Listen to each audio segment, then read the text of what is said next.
안녕하십니까. 오늘 토론회 사회를 맡은 경기도의회 도시환경 전문위원실 전유신 정책지원팀장입니다. 바쁘신 일정에도 불구하고 오늘 토론회에 참석해 주신 모든 분들께 감사드립니다. 오늘 토론회는 2021년 상반기 경기도 정책토론 대축제 13번째 시간으로 경기도와 경기도의회가 함께 주최하고 경기도 소통협치국이 주관하는 토론회입니다. 이번 경기도 정책 토론회는 코로나19 생활수칙에 따라 최소 참석 인원으로 진행되며 경기도의회 유튜브를 통해 온라인으로 실시간 생중계되고 있습니다. 유튜브에 댓글이나 의견이나 질문을 올려주시면 토론을 마친 후 답변 드리겠습니다. 많은 참여 부탁드립니다. 먼저 국민의례가 있겠습니다. 모두 전면의 국기를 향해 일어서 주시기 바랍니다. 국기에 대하여 경례.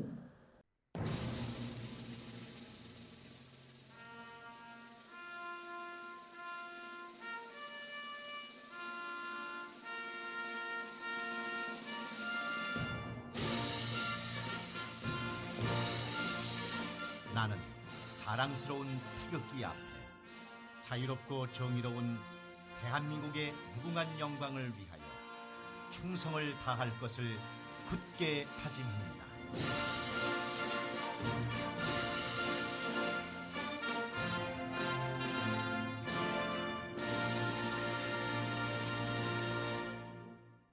바로 다음은 세월호 사고 7주기를 맞아 세월호 희생자분들의 넋을 기리는 묵념을 하겠습니다. 일동 묵념.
바로 이하 국민의례 절차는 생략하도록 하겠습니다. 모두 자리에 앉아주시기 바랍니다. 시작에 앞서 참석하신 내빈을 소개하겠습니다. 박근철 경기도의회 더불어민주당 대표위원님 참석하셨습니다.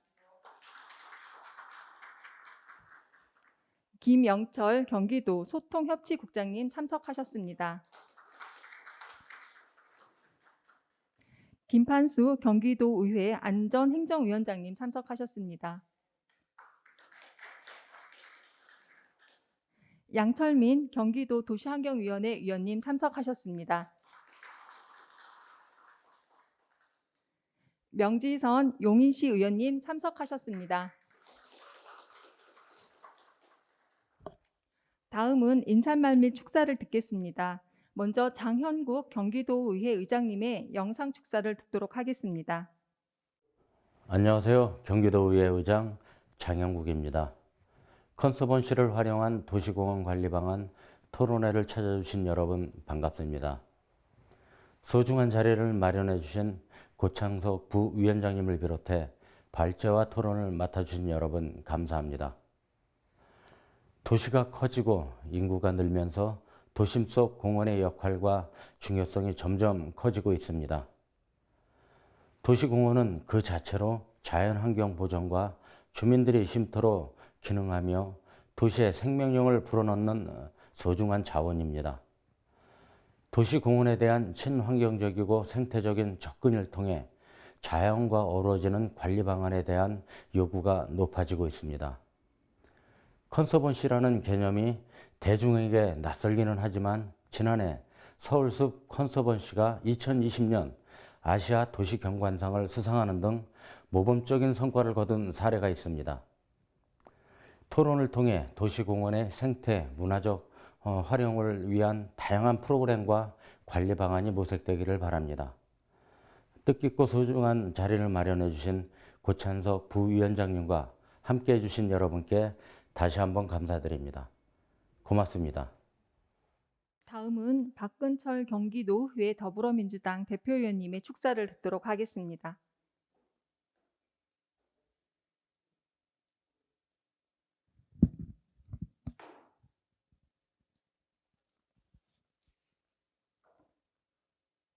네, 인사하겠습니다. 박근철입니다. 저는 현재 전국 더불어민주당 광역의원협의회 대표위원이고요. 그리고 경기도 유일 교섭단체인 더불어민주당 대표위원을 맡고 있습니다.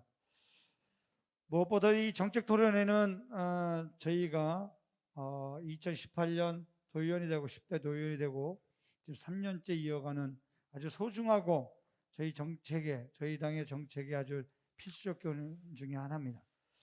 무엇보다 이 정책 토론회라는 걸 다시 한번 또 말씀을 드리면 과거에는 지방정부, 그러니까 경기도가 아니면 교육청이 사업 제안을 하게 되면 그 사업 제안을 의결권을 가진 의회가 승인을 하는 이런 절차였습니다. 이제는 과거 형태하고 틀려서 이렇게 이 정책, 그러니까 지역이나 시민들의 요구나 아니면 상임위에서 관련되어 있는 민원이나 이런 것들이 모아져서 이런 요구들을 의원님들이 직접 이런 토론회나 전문가들을 통해서 제안을 받고 그리고 정책 제안을 안고 이것을 집행부가 고민을 하고 이 고민을 통해서 저희한테 제안을 하면 제가 이 안을 갖고 정책 조정회를 통해서 안을 제시를 합니다. 그 제안을 하면 그걸 통해서 다시 거기 안에서 사업안을 만들고 그 사업안이 되면 다시 상임위로 내려보내는, 그렇게 해서 사업안이 되고 그것이 예산이 만들어진다는 말씀을 드립니다. 오늘 이 주제는 저한테도 소중한 주제입니다. 제가 살고 있는 동네에도 인구가 4만이 넘게 사는데도 불구하고 공원 하나가 제대로 없습니다.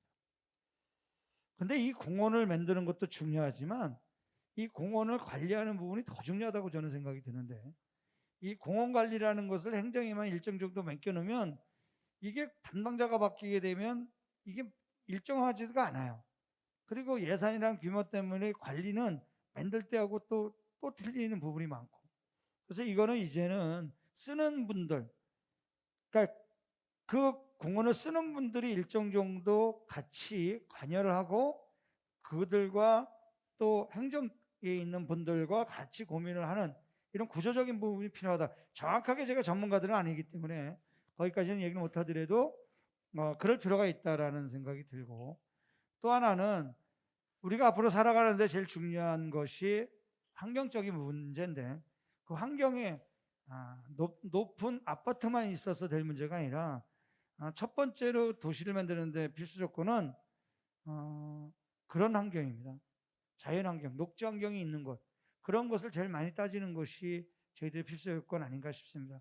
아파트를 요즘 지어도 지상에다가 주차장을 안 하듯이 이제는 녹지 공간을 더 많이 만드는 그것이 결국은 살아가는 환경이고 우리가 건강하게 살 수 있는 환경이기 때문에 그런 환경을 만드는 조건 자체가 녹지, 공원, 그것이 우리 주변에 많이 만들어져야 되는데, 그런 부분들에 대해서 만들기만 했지 사실 그거를 운영하는 방법 자체가 너무 과거적인 형태였다. 이런 부분들에 대한 우리 고찬석, 제가 존경하고 사랑하는 형님이고 또 무엇보다도 도시환경을 지금 리더하고 있는 우리 부위원장이신 우리 고찬석 의원님께서 직접 이 부분에 대해서 자장을 맡으셨으니까 이런 부분들에 대한 내용들의 정책들이 좀 좋은 대안이 나오고, 오늘 보니까 좋으신 분들이 토론자로 또 발제자로 하셨으니까 이분들을 통해서 좋은 정책 대안이 나오면 그걸 통해서 저희들도 그 정책 대안을 통해서 사업안으로 만들도록 노력하겠습니다. 또 하나는 오늘 함께 하신 우리 무엇보다도 이 정책 토론회가 저희가 100회를 1년에 하는데 그거를 도와주는 데가 어쨌든 경기도입니다. 우리 이재명 지사님을 통해서 또 담당 국인 우리 소통협치국의 김영철 우리 국장님 직접 또 이렇게 나오신 거 감사하고요. 그리고 오늘 또 토론자로 무엇보다도 축산산림국의 우리 김성지 국장님이 또 직접 이렇게 또 나오셔서 감사하고 우리 과장님도 또 나와 계시고 우리 또 양철민 의원님도 또 직접 오시고 우리 또 용인시 의원님도 또 여기 또 함께 하셔서 감사한 말씀 드립니다. 자, 많은 분들 코로나로 인해 어려움이 많습니다. 우리 옆에 가까이 와 있습니다. 이 코로나 시대입니다. 건강 유의하시고 항상 조심하시고 거리두기 함께 했으면 좋겠습니다. 고맙습니다. 네, 대표 의원님 감사합니다. 다음은 김명철 경기도 소통협치국장님의 축사를 듣겠습니다.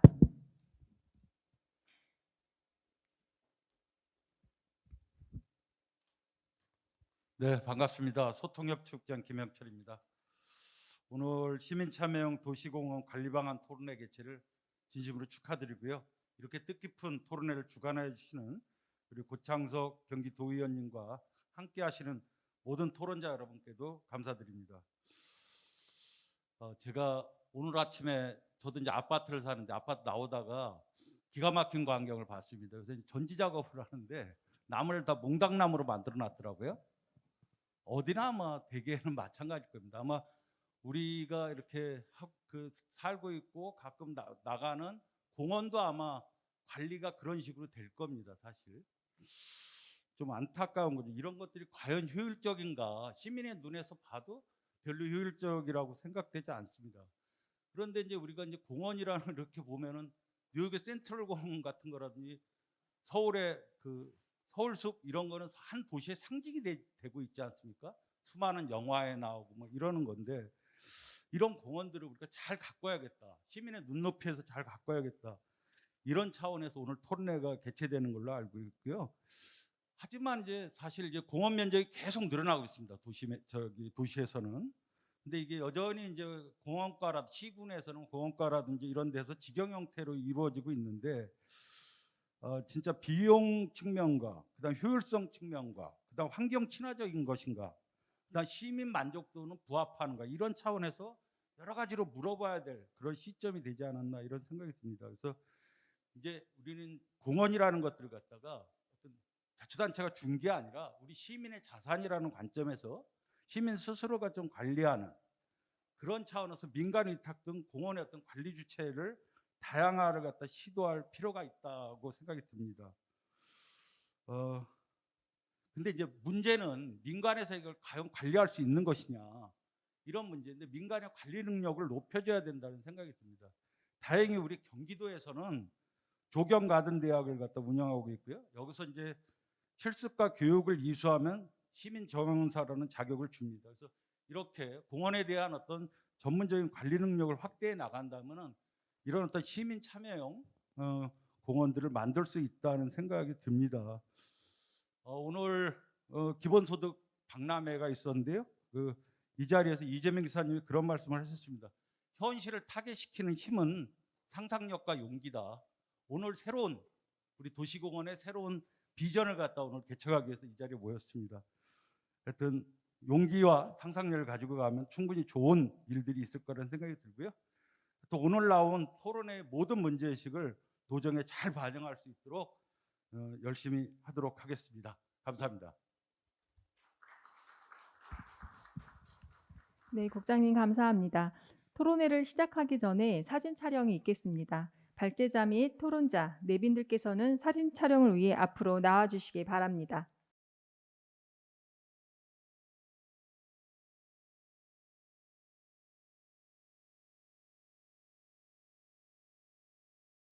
이상으로 토론회 일부 순서를 모두 마칩니다. 본격적인 토론은 고찬석 경기도의회 도시환경위원회 의원님께서 진행하시겠습니다. 주제 발표자 및 토론자분들은 앞 토론석으로 이동해 주시기 바랍니다.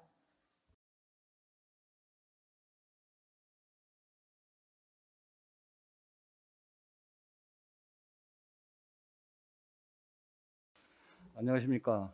오늘 토론회 자장을 맡은 경기도의 도시환경위원회 소속 고찬석 의원입니다. 코로나로 인해서 힘든 시기임에도 불구하고 토론에 참석해 주신 여러분께 감사의 말씀을 드립니다. 오늘 우리 사회는 거시적 환경 변화에 직면해 있는데 도시 공원 관리 분야 역시 이러한 변화에 대응할 필요가 있다고 생각합니다. 시민의 삶의 질과 가치를 높이고 쾌적한 환경 서비스를 제공하는 도시공원의 정책의 주안점은 어디에 있어야 하는지, 공원 관리의 주체, 범위에 대한 인식 전환과 함께 이를 위해 개선할 점이 무엇인지, 그리고 풀어야 할 과제가 무엇인지 여러 전문가들의 의견을 들어보도록 하겠습니다. 본격적인 토론에 앞서서 주제 발표자 및 토론자를 소개하겠습니다. 먼저 오늘 토론의 주제 발표를 해주신 김한수 경기연구원 연구위원입니다.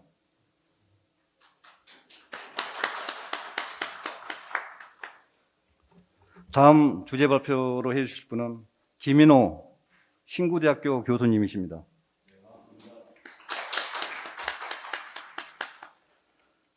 다음은 토론을 맡아주실 분을 소개해 드리겠습니다. 유진선 용인시 도시건설위원입니다.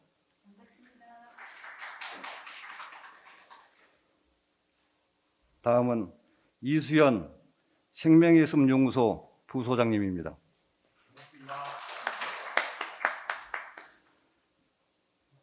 다음은 이정현 용인환경정의 사무국장님입니다. 다음은 김성식 경기도 산림축산국장님입니다. 네, 오늘 토론은 두 분의 주제 발표에 이어서 네 분의 토론 후에 상호 토론을 진행하겠습니다. 토론이 끝나면은 경기도의 유튜브를 통해 올려주신 질문에 대해서 답변을 듣도록 하겠습니다. 그러면은 먼저 주제 발표가 있겠습니다. 주제 발표는 먼저 김한수 연구위원님께서 해주시고 나머지 토론자나 나머지 주제 발표자들은 좌석에서 대기하겠습니다.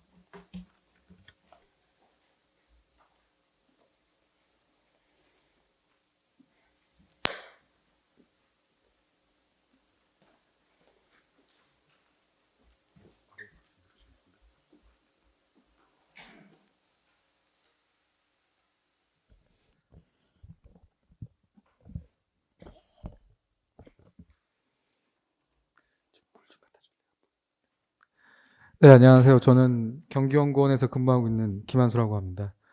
오늘 제가 첫 번째 발제를 맡았는데요. 사실 공원이라고 하는 것에 대한 연구를 한 지가 한 10여 년이 됐는데 경기도 토론회에서 컨서번시라는 단어를 볼 줄은 제가 정말 몰랐습니다. 그래서 발제를 부탁받고 너무 좀 좋고 좀 반가웠는데 그 이유는 제가 경기연구원에서 근무하기 전에 아까 전에도 잠깐 나왔지만 서울에 있는 서울숲공원에서 녹지와 시설을 모두 총괄하는 담당자로 한 3년 정도 컨서번시에서 일을 했었습니다. 그래서 그때 있었던 일들하고 여러 가지 어떤 왜 이런 것들이 필요한지에 대해서 그동안 연구했던 내용들하고 섞어서 함께 좀 말씀드리도록 하겠습니다. 먼저 도시공원의 경영이라는 단어를 제가 자주 쓰는데요. 이제 경영의 필요성에 대한 얘기를 좀 드리고 국내 컨서번시 운영 사례, 그러니까 서울숲 중심으로 말씀드리도록 하겠습니다. 먼저 이제 제가 공원 연구를 오랫동안 하다 보니까 많은 토론회라든지 아니면 자문회의를 불려가서 늘 듣는 얘기 중에 텃밭을 왜 공원에서 하냐, 애완견 놀이터 왜 만드냐, 캠핑장 하냐, 공연장 하냐, 왜 정원을 또 공원에서 만드냐, 이런 걸로 굉장히 의견들이 갈리는 상황 속에서 이제 제가 전문가다 보니까 많이 이제 참여하게 되는데 그런 것들을 보면 공원에 대한 어떤 관습적인 강박적인 관념이 있지 않나, 공원을 어떻게 쓰는 건지에 대해서 굉장히 뭐가 굉장히 고착화되어 있는 방법론이 있지 않나, 사람들 마음속에 그렇게 생각을 하게 됐습니다. 예를 들어서 우리가 파크라고 하는 공원이라는 단어를 떠올리게 되면 공유지라든지 그 다음에 아니면 공공, 누구나 이런 것들을 떠올리게 되고, 정원이라는 것들을 떠올리게 되면 사유지, 개인 소유자가 있는 것들을 떠올리게 되는데 이 두 가지가 한 공간에서 존재하기가 굉장히 어렵습니다. 그런데 사실은 지금 보면 많은 공공사업으로 정원을 만들어내는 사업도 하고 있고 많은 공원에서 정원을 만들어지고 있기도 하죠. 즉 공원이라고 하는 것들은 그 시대가 가진 시대 정신을 반영해서 변화되는 것이 올바른 사용 방법입니다. 그게 왜 그러냐면 우리가 공원하면 뭔가 굉장히 오래전부터 있었고 굉장히 중요한 시설 이렇게 생각하는데 사실은 공원이라고 하는 건 근대에 들어서 도시계획 시설로서 발명품입니다. 그러니까 도시가 발전하면서부터 도시 내에 자연환경이 필요하다 보니까 사람들이 가서 쉴 공간들을 필요로 해서 만들어낸 발명품이 도시계획 시설로서 공원인 것입니다. 즉 우리가 공원을 바라볼 때 어떻게 바라봐야 되냐면 이것을 상수도 또는 하수도 아니면 교육시설, 체육시설과 같이 도시가 필요로 해서 만들어진 발명품이기 때문에 그 도시가 가진 그 시대의 시대정신이 반영된 상태로 운영되는 것이 도시공원의 올바른 사용법이죠. 그러면 그런 식에서 본다라고 하면 앞에 말씀드렸던 그런 논쟁 같은 것들은 필요하다면 할 수 있다라고 생각하는 게 그런 열린 마음들이 좀 필요하게 됩니다. 그러다 보니까 이 도시공원, 도시숲에 대한 기대가 그 레크레이션과 경관적 자산이라고 하는 이제 사고방식에서 도시정책 목표를 구현하는 수단으로서 바라보게 되죠. 그런데 지금 최근에 우리나라에서는 두 가지 어마무시하게 큰 중요한 도시공원 관련된 이슈가 있습니다. 첫 번째는 제가 한 7, 8년 전부터 계속적으로 모니터링 해오고 있는 건데 우리나라에 있는 특히 경기도 같은 경우는 모든 시군 또는 동단위에서 도시공원이 주는 서비스의 혜택이 동등하지 않습니다.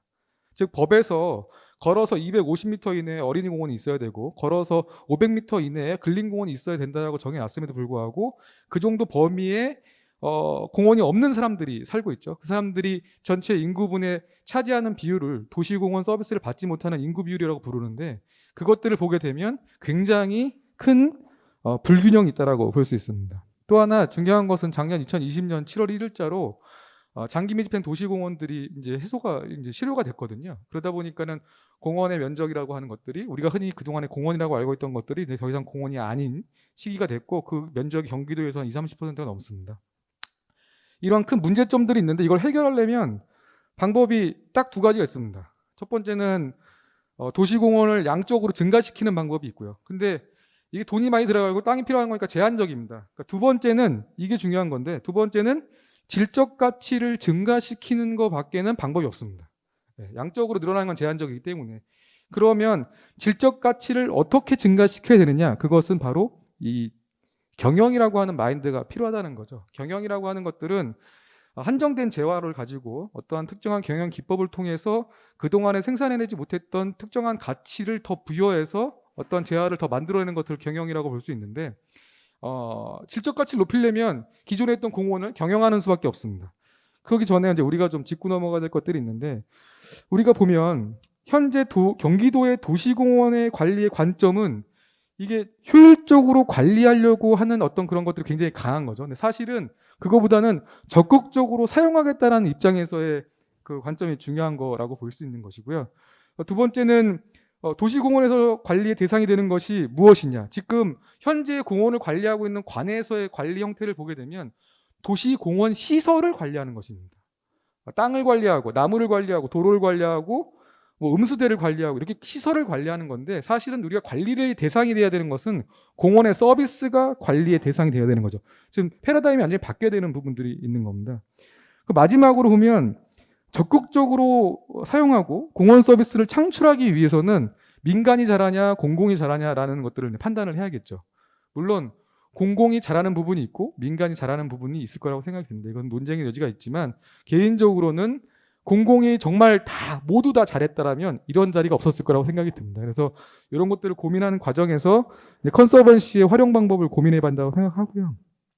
이거는 2003년도에 만들어졌던 PT인데 정부와 민간이 어떤 영역, 공원을 관리하는 데서 어떤 영역을 제일 잘하느냐 봤을 때 왼쪽은 정부, 가운데는 민간 정부 다 잘하고 오른쪽은 민간이 잘한다라고 볼 수 있는 거. 프로그램 같은 거는 민간의 영역이다라고 하는 게 약 2003년도에 이런 것들이 나왔는데 2016년도에 서울숲 컨서번시가 서울시로부터 서울숲을 이제 미등 혜택 받으면서 이런 걸 우리가 다 잘해라고 하면서 전면 위탁을 받은 거거든요. 지금 그런 사례들을 조금 보여드리겠습니다. 보여드리기 앞서 제가 이제 정확하게 짚고 넘어가야 되는 것들이 있는데 그렇다면 공원은 민간이 관리해야 되느냐라고 물어보시는 분들이 굉장히 많으세요. 근데 정말로 민간이 관리해야 되는 거에 대해서 저는 아니라고 단호하게 말씀드린다. 왜냐하면 공원은 도시계획 시설이고요. 중요한 근간 시설입니다. 이것의 관리 책임은 공공에게 있는 겁니다. 그것을 우리가 망각해서는 안 되는데, 다만 어떤 특정 공원이라든지 어떤 특정 상황에서 효율성이라든지 경제성이라든지 전문성이 민간에게 있는 영역이 있을 수 있거든요. 그런 공원 같은 경우는 민간 위탁들을 고민해 볼 수 있고 시도해 볼 수 있다라고 지금 말씀을 드리는 거고요. 그다음에 우리가 민간 위탁하면 이제 서울 컨서번시가 대표적인 사례로처럼 보이기 때문에 전면 위탁만을 생각하는데, 민간 위탁은 그런 것만 있는 것이 아닙니다.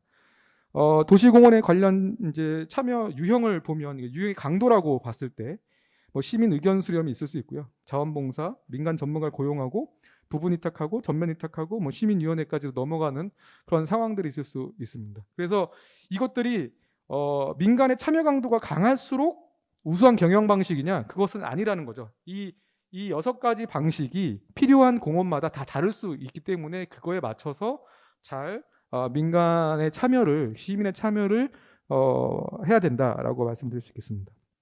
다음은 국내 컨서버시 운영 사례를 조금 말씀드리도록 하겠습니다. 서울숲 공원 경영 사례인데요. 이제 서울숲 공원이라고 하는 거는 2003년도에 이제 서울숲 조성기금이 만들어지고 2005년도에 완공된 이후로 쭉 지내오다가 2016년도에 다음과 같은 모토가 있었습니다. 그러니까 유지 관리에서 경영으로 바꾸자. 그래서 공공자산을 가치를 상승시키는 경영 도입을 해보자라고 해서 민간 위탁이 시작이 된 거고요. 서울 그린 트러스트가 받아서 서울 그린 트러스트 하부 조직으로 서울숲 컨서번시라고 하는 조직을 만들었고, 그 조직이 서울숲 공원을 운영을 하는 겁니다. 사업 성과는 이제 이게 3년 계약으로 진행이 되는 거라서요. 3년 계약하고 그 다음번에 심사를 통해서 다시 한번 3년이 연장이 됩니다. 그래서 또 한 번 정도 연장이 된 이후에는 다시 한번 공모 사업을 통해서 민간 사업자를 선택을 하는 거라서 지금 1기가 끝났고 2기가 올 연말까지 진행되는 것으로 알고 있습니다. 그러면 이제 실제적으로 들어가서 조직이 어떻게 변하느냐를 조금 볼 필요가 있습니다. 서울시 운영은 서울시가 운영할 때 보면 운영팀하고 시설팀 2개의 팀으로 나눠져 있고요. 서울숲 컨서번시 1기 때는 운영팀이 경영지원팀이고요. 시설팀이 녹지시설관리팀인데 빨간색으로 친 거, 그러니까 커뮤니케이션 팀, 자원보사 행정팀, 프로그램 팀 3개의 팀이 새로 생겨난 것입니다. 즉 새로운 가치를 부여하고 새로운 어떤 일들을 해보려고 하면 그만큼의 인력이 필요하고 어떤 팀이 필요한 거거든요. 이런 것들을 만들어냈고요. 이제 3년이 지나서 2기에 들어서는 해보니까 이거보다 이 공원이 너무 크다 보니까 공원을 구역 1팀, 구역 2팀으로 나눠서 이렇게 밑에처럼 운영하는 것이 더 좋겠다라고 해서 더 바꾼 거죠. 여기서 우리가 받아야 되는 인사이트는 뭐냐면 서울시 같은 공공공원에서 운영하는 건 운영팀, 시설팀이 수십 년째 이런 조직이 바뀌지 않아요. 그런데 민간에서 하게 되면 그 공원이 가지고 있는 여러 가지 시대적인 어떤 부여되는 어떤 역할이라든지 아니면 흐름에 따라서 저 좋은 것들을 찾아서 조직을 굉장히 유연하게 변경시켜가면서 공원 시설을 관리한다라는 것이죠. 서울시가 운영할 때는 여기 보면 이제 74명으로 되는데 총원 74명에 4단계로 운영했습니다. 공무원, 무기계약직, 기간제, 공공근로. 근데 서울숲 컨서번시가 운영할 때는 이제 79명으로 운영했는데요. 그러면 다들 물어보세요. 야, 그러면은 공무원들이 운영할 때보다 서울숲이 운영될 때, 컨서번시가 운영할 때 인원이 더 늘어났으니까 더 비효율적인 거 아니냐라고 물어보시는데, 정확히 보시면 청사관리부터 해서 이 빨간색이 있는 박스에 있는 내용들을 모두 하는 72명이 서울숲 컨서번시에서는 경영지원 녹지시설 62명이 하고요. 프로그램 자원봉사 커뮤니케이션을 하기 위해서 17명이 늘어난 것입니다. 그러다 보니까 이제 새로운 역할을 하는 사람들이 더 충원이 된 거라고 보시면 되겠고요. 그럼 당연히 인력이 부족할 수밖에 없습니다. 시설과 녹지를 관리하는 데 부족한 인력들이 있는데 이 72명이 하던 것들을 62명이 하니까 약 10명 정도 모자르죠. 근데 뒤에 말씀드리겠지만 이 10명분을 어떻게 채워나가냐면 봉사활동으로 채워나갑니다. 연간 10,000명이 와서 한 3만 시간 정도 일하고 하는데 그 3만 시간의 시급을 최저시급으로 계산하면 딱 10명 정도 고용할 수 있는 정도 수준으로 딱 나오거든요. 즉 부족한 부분들은 봉사활동이 채워주는 겁니다. 그러면 나머지 17명이 과거에 했던 것보다 훨씬 많은 일들을 해나가고 있는 거죠. 예산 절감에 대한 얘기를 조금 할 수밖에 없는데, 예산 절감이라고 하는 건 이제 서울시가 이거 첫 해에 그린 트러스트가 컨서버스 운영 첫 해에 공무원 12명, 공인요원 12명의 인건비를 제외하고 나머지 비용들만큼을 이제 서울 그린 트러스트에 줬고요. 아까 80억에서 85억 정도 되는 거고요. 근데 그렇게 보면은 인건비가 늘어날 수밖에 없어요. 이걸로 모든 사람들 인건비까지 다 줘야 되는 거니까. 그러니까 운영비하고 사업비가 줄어들 수밖에 없는 구조입니다. 그러면 당연히 인건비가 늘어나다 보니까 운영비하고 사업비가 서울시 운영보다 줄어들게 되면 이 부족분이 생기거든요. 이것은 기부라든지 아니면 효율적인 운영 관리라든지 아니면 전문성으로 극복하게 됩니다. 그 사례를 조금 보여드리겠습니다.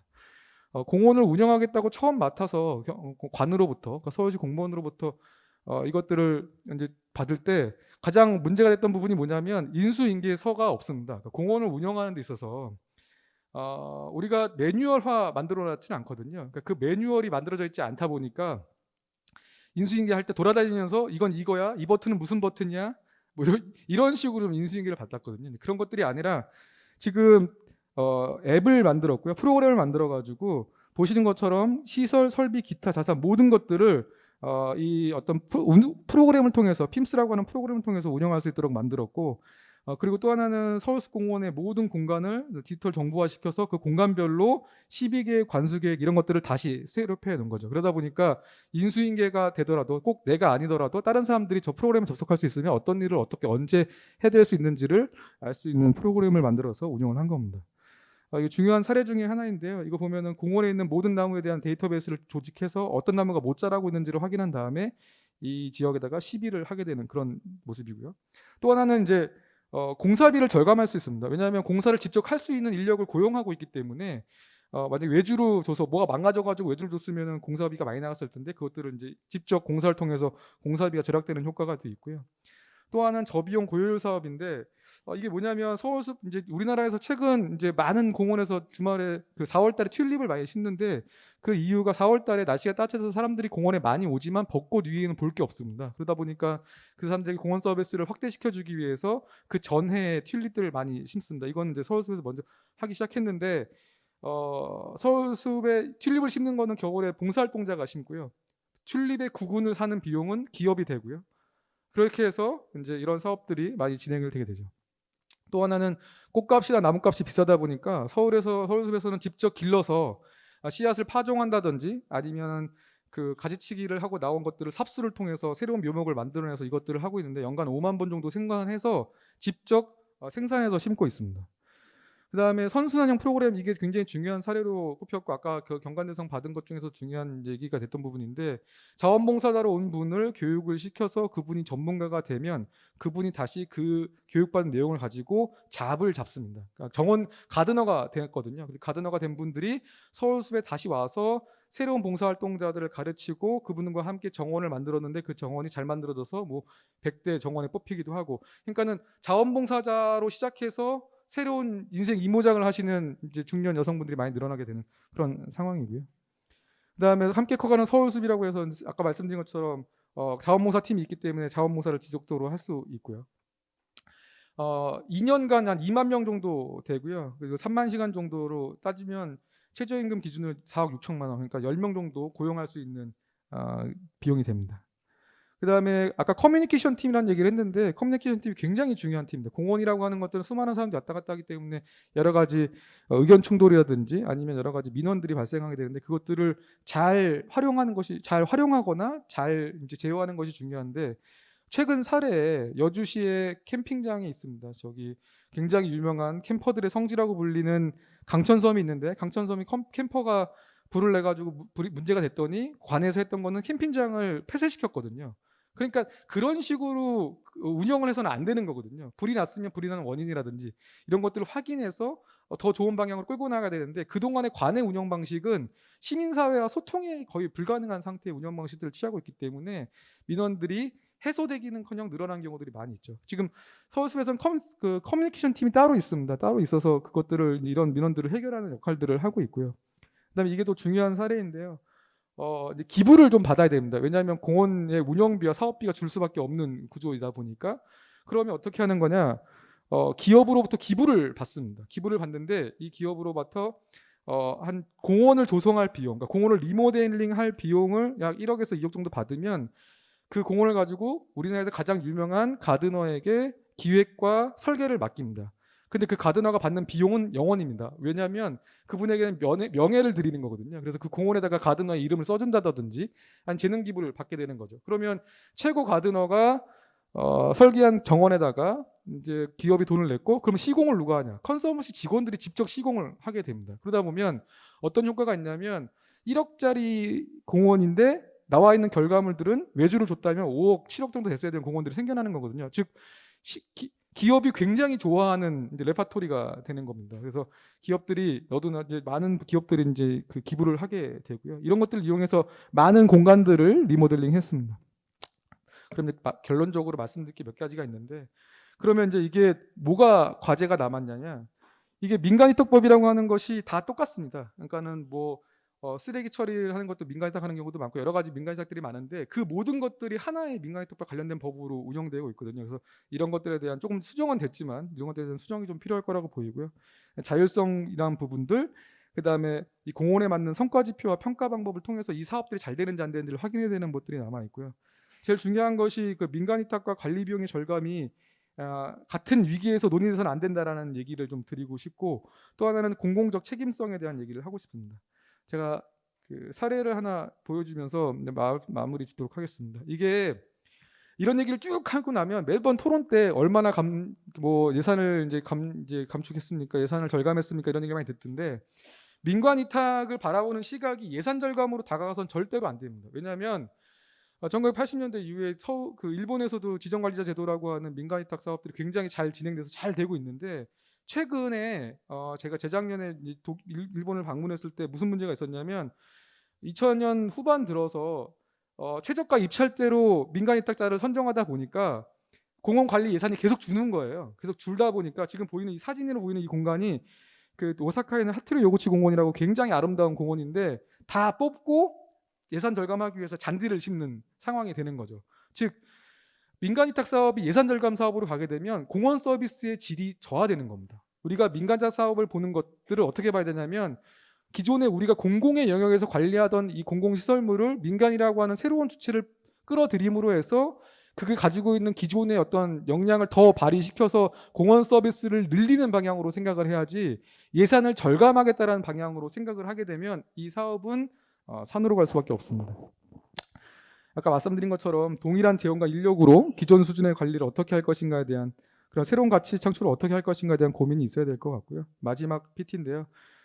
이 의미를 다시 한번 정리하면 그 유지 관리에서 경영의 시대로 넘어가야 되는 것이고, 그다음에 시민 참여의 성과를 예산 절감이 아니라 공원 서비스의 증대로 우리가 인식을 해야 될 것 같습니다. 이상입니다.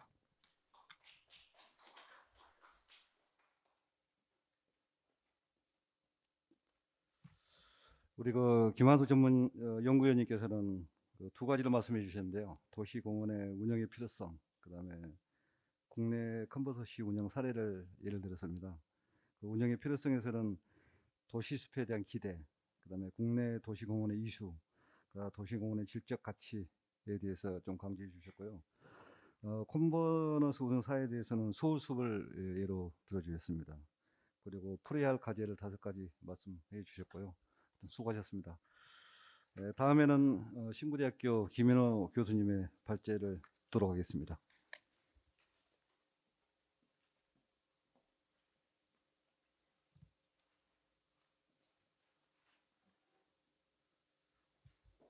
네, 반갑습니다. 소개받은 신구대학교 김인호입니다. 오늘 정말 뜻깊은 자리인 것 같아요. 그러니까 우리나라에 사실은 가장 많은 인구가 살고 있고 또 가장 많은 공원을 갖고 있는 광역자치단체인 경기도에서 경기도 의회와 함께 이 컨서번시라고 하는 말은 이제 보존단 또는 관리단 뭐 이런 이제 언어인데, 우리나라에서 얘기한다면 공원 관리단 뭐 이런 개념이겠죠.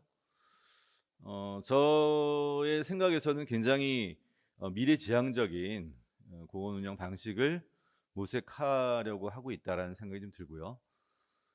컨서버시를 활용한다는 측면에서 시민들의 역량이 함께할 수 있는 거고, 그것이 이제 곧 거버넌스라고 이제 얘기할 수 있기 때문에 저는 오늘 거버넌스 도시공원 운영이라는 말을 좀, 활용해서 발표를 하겠습니다. 중요한 건 이제 시간을 맞춰야 되기 때문에 저한테 20분이 주어졌고, 제가 지금 시작하는 시간을 보면 한 43분 정도 되니까 제가 3시 5분까지 마치도록 하겠습니다. 저는 그 우리 김한수 박사님이 근무하셨고 또 함께했던 서울숲 이제 컨서번시, 사실은 그 컨서번시를 잉태한 단체는 서울 그린 트러스트라고 하는 재단법인이에요. 근데 그 재단법인은 2003년도에 서울시와 생명의 숲이라는 단체가 함께 만들어 놓은 거버넌스 조직입니다. 거기에 제가 이제 지금 이사를 맡고 있는데, 그 전에 이제 운영위원장도 했었고, 굉장히 긴 호흡 기간 동안 서울숲과 이 서울 그린 트러스트가 함께 하면서 서울숲 사랑 모임이라는 걸 처음에 만들었어요. 되게 아기자기한 모임이죠. 사랑 모임. 그 사랑 모임이 사랑이 듬뿍 커져서 나중에 이제 컨서번시라고 하는 단체로 커졌죠. 사실은 여러분 잘 아시지만 서울숲이라는 공원은 숲이라는 용어를 쓰고 있지만 굉장히 큰 공원입니다. 그 공원을 개발하면 4조의 개발 효과가 있는 걸로 평가됐던 공간인데 그것을 공원으로 만들었어요. 근데 그 공원으로 만든 분은 지금은 빵에 가 계시지만 이명박 시장님께서 센트럴파크라는 공원을 그 당시에 최열 그리고 문국현 대표라는 유한 킴벌리 사장님이랑 같이 방문을 하세요. 여러분, 센트럴파크는 162년 된 굉장히 오래된 공원입니다. 여러분들 그 마천루라고 하는 큰 땅덩어리 103만 평이거든요, 정확하게. 그러니까 103만 평의 땅덩어리의 값은 아마 땅값으로 따지면 어마어마할 거예요. 왜냐하면 그 주변이 다 빌딩이니까. 그러니까 마천루라고 하는 지역에 뭐 여러분들이 알고 있는 엠파이어 스테이트 빌딩을 비롯해서 어마어마한 높은 고층의 빌딩들이 있습니다. 그 이유는 그 땅이 안반 지역이에요. 그러니까 바닷가 주변이지만 뉴욕에서 가장 비싼 땅으로 존재할 수 있었던 것은 고층으로 건물을 져도 전혀 흔들림이 없었기 때문에 많은 고층 건물이 들어섰는데, 그 땅을 160년 전에 프레딜 롬스테드라고 하는 조경가가 이 땅을 만약 계속 개발해서 상업지역이나 주거지역으로 쓴다면 이 땅만큼의 정신병동이 생길 것이다라는 이야기를 합니다. 그러면서 이제 그 공원으로 만들자. 그래서 어떻게 보면 지금 우리나라를 비롯해서 전 세계의 새로운 신도시를 만들 때 대부분 도시의 허파라고 하는 중앙공원을 만들게 된 배경도 바로 뉴욕의 센트럴파크라고 하는 것이 지금까지 존재하고 있는 건데, 맨 땅이었어요. 즉 숲이 있던 땅에 공원을 만든 게 아니라 완전 맨 땅을 103만 평을 숲으로 만들었고, 그 공원을 이제 여러 사람이 운영을 하고 또 함께 하고 있죠. 거기를 운영하는 컨서번시, 즉 센트럴파크 컨서번시라고 하는 단체는 사실은 민간 협력적인 측면의 단체이기도 하고요. 그래서 오늘은 제가 그 소개를 잠깐 드릴 거고, 아까 김한수 박사님이 말씀하신 것처럼 공원을 민간에게 위탁하는 게 만병통치약이냐? 전혀 그렇지 않습니다. 그러니까 적절한 상황과 위기에 맞춰서 적절한 방법을 찾는 게 케이스 바이 케이스이기 때문에 되게 중요하고요. 그리고 김한수 박사님이 강조했던 것처럼 모든 민간 위탁의 시작은 예산 절감으로 시작했어요. 근데 예산 절감으로 진행을 하면 실패를 보기 딱 좋습니다. 그래서 예산 절감보다는 서비스를 어떻게 더 많이 만들 것인가라고 하는 서비스 생산 능력을 강화하는 측면에서의 공원 운영이라고 하는 측면에서 우리가 컨서번시든 거버넌스든 하는 민간 참여라고 하는 부분을 고민을 해야 된다라는 말씀을 좀 드리고요. 제가 준비한 내용은 공원이 왜 중요한지 이런 얘기를 좀 드리려고 해요. 여러분 잘 아시는 것처럼 기후 위기입니다. 최근에 백신을 통해서 코로나는 조금씩 우리가 이겨낼 수 있을 것 같은데, 기후는 이런 그 위기 상황은 사실 우리가 백신으로 막기에는 어려워요. 그러니까 청소년인 이 그레타 툰베리를 비롯해서 많은 청소년들이 들고 일어났죠. 더 이상 참지 못하겠다. 어른들 이게 뭐냐? 왜 계속 온도를 높이고 우리가 살 수 있는 미래를 암울하게 만드느냐라는 얘기를 하기 시작했고요.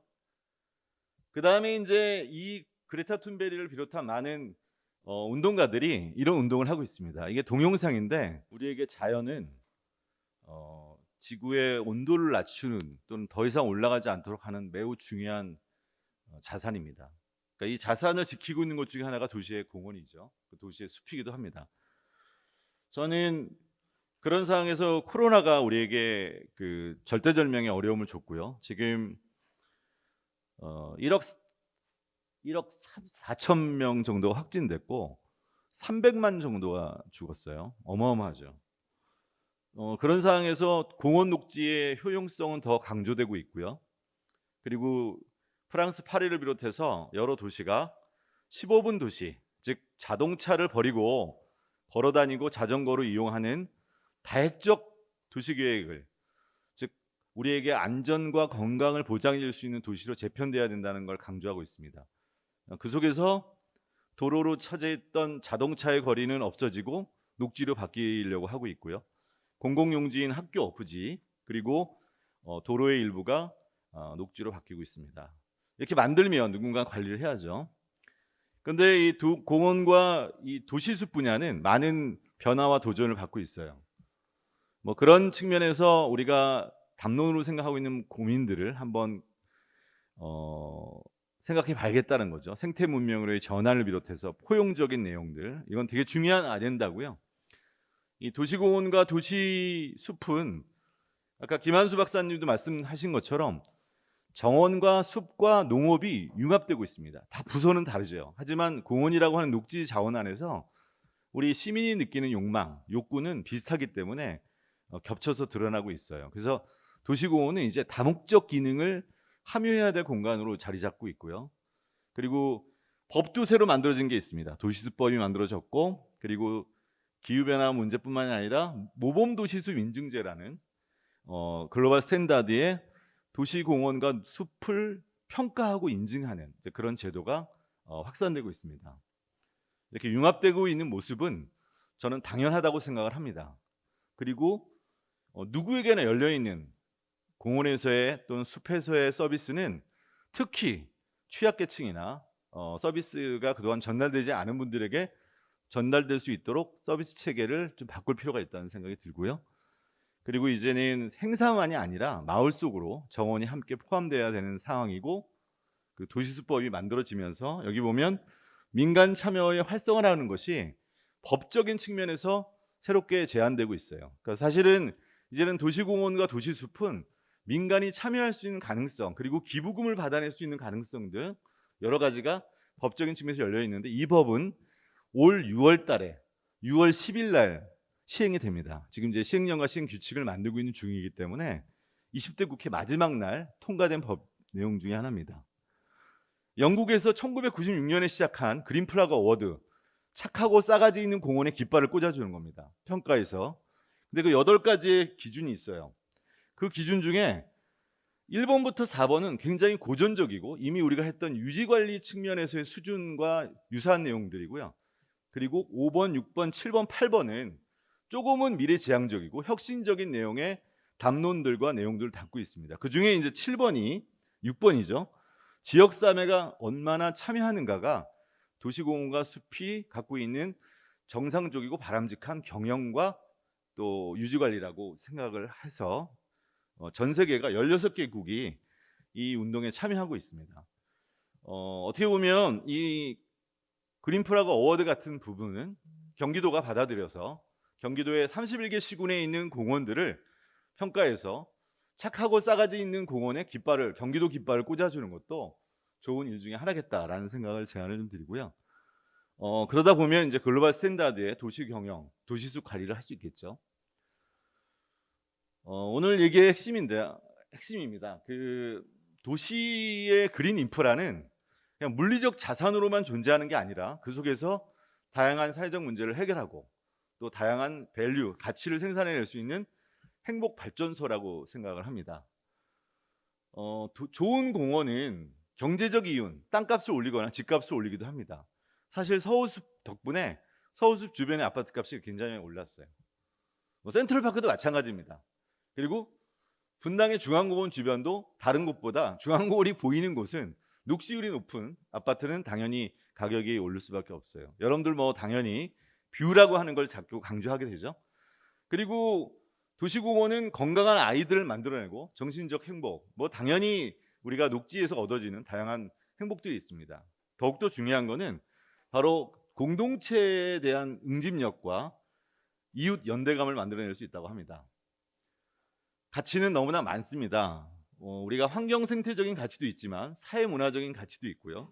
그 사회문화적인 가치를 만들기 위해서는 2012년도에 제가 김한수 박사님이랑 같이 만든 우리가 도시공원과 녹지에서 만들 수 있는 서비스가 어떤 게 있느냐, 생산할 수 있는 게. 그게 이제 1차, 2차, 3차, 최근에는 저는 4차까지 가능하다고 생각해요. 온라인 서비스입니다. 즉 아까 우리가 봤던 좋은 자연을 우리 핸드폰에서 또는 우리 온라인에서 감상할 수 있는 그런 서비스죠. 1차 서비스는 공기를 맑게 해줍니다. 누구에게나 받는 공공재적인 서비스이기 때문에 이 1차 서비스 덕분에 시민들이 즐거워하거나 기분 좋아하지 않습니다. 그리고 감사해하지도 않아요. 여기 공원이 있기 때문에 내가 행복해. 그래서 용인시 또는 경기도에 또는 성남시 공무원들에게 절하는, 인사하는 시민이 아무도 없어요. 왜? 이거는 누구나 받는 공공재적인 서비스이기 때문에 그렇습니다. 그래서 요즘은 제일 많이 하고 있는 서비스는 2차 서비스입니다.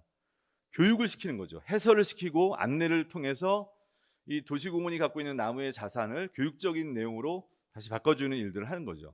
사실은 이 서비스도 많이 진행되고 노력은 하고 있지만 시민들에게 굉장히 많은 만족감을 주고 있지는 않아요.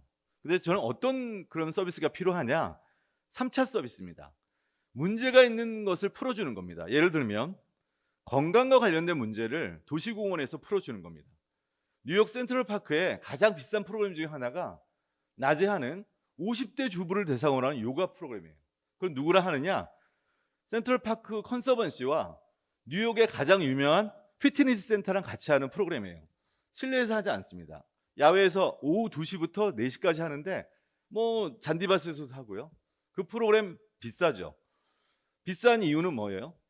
그 요가를 통해서 참가한 사람들이 행복해지고 건강해지기 때문입니다. 그러니까 문제를 풀어주면 저는 도시공원과 숲의 존재는 그저 물을 맑게 해주고 공기를 깨끗하게 해준다는 그 이상의 혜택을 주기 때문에 다시 돈으로 환산될 수 있다고 저는 생각을 하죠. 제가 상상하는 공원 중에 이런 공원이 있었으면 좋겠습니다. 제가 최근에 이제 살이 좀 많이 쪄서 뱃살이 올랐는데 뱃살이 36인치인 남자들이 6개월만 다니는 공원, 그러면 32인치로 줄어지는 공원. 저는 그런 공원이 이제 앞으로 필요하다고 생각해요. 공원이 누구에게나 좋으면 누구에게나 나쁜 겁니다. 타켓형, 그리고 문제 해결형. 그러기 위해서는 공원 녹지를 담당한 공무원들만 공원을 관리하고 운영하면 그런 서비스를 상상해내거나 만들어내기 쉽지 않습니다. 그때 즉 민간 거버넌스의 역할이 좀 필요하다고 생각하고요. 근데 그걸 민간이 맡아서 운영하는 게 좋은 거냐? 저는 바람직하다고 생각하지는 않아요.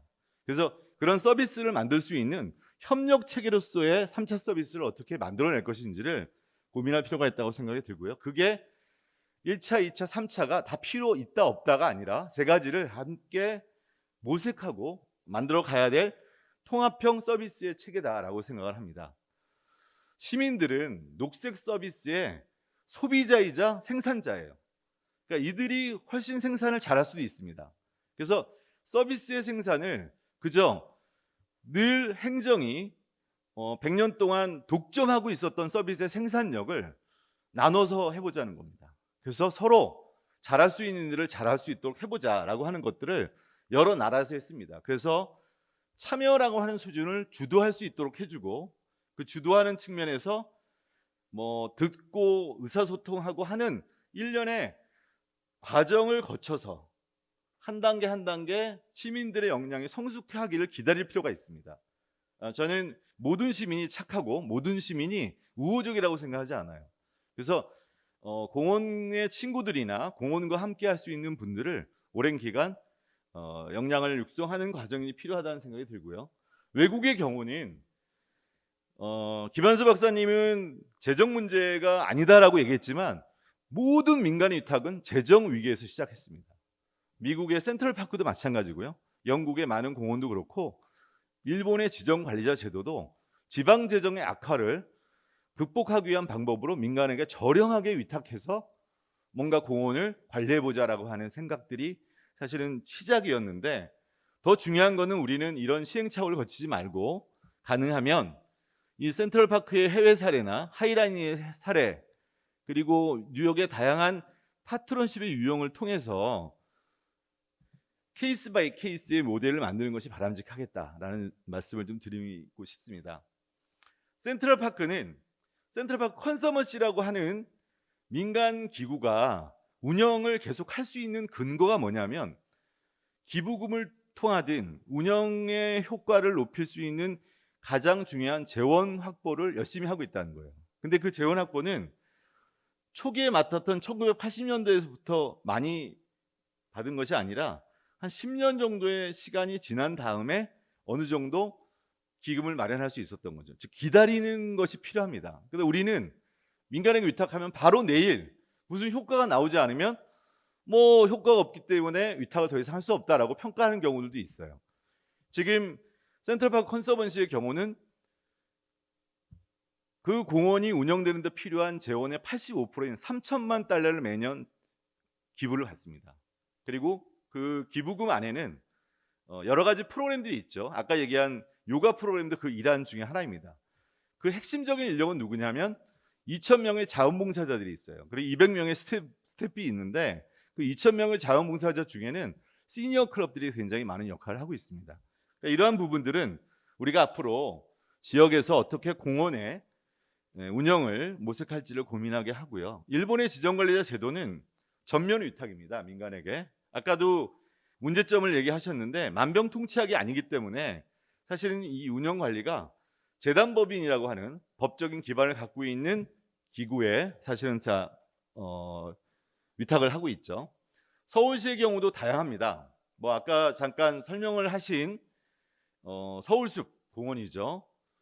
저는 굉장히 큰 의미가 있는 운영 방식이었고 지금 잘 운영되고 있다고 하지만 정치적인 정무적 판단이라고 하는 측면이 개입되면 민간 위탁한 지금 받고 있는 수탁 기간이 계속 지속할 수 있을까라고 하는 문제점도 예상이 되기 때문에 사실은 법적인 기반을 만드는 게 되게 중요합니다. 그런 측면에서 저는 광주 푸른길 공원이 조례 제정을 통해서 제도적 기반을 마련해서 시민들이 참여해서 공원을 운영할 수 있도록 하는 일단 제도의 그 기반을 저는 만드는 것을 제안을 드립니다. 관주도형으로 하고 있는 사례나 민간협업형이나 또는 시민주도형이 다 장단점이 있습니다.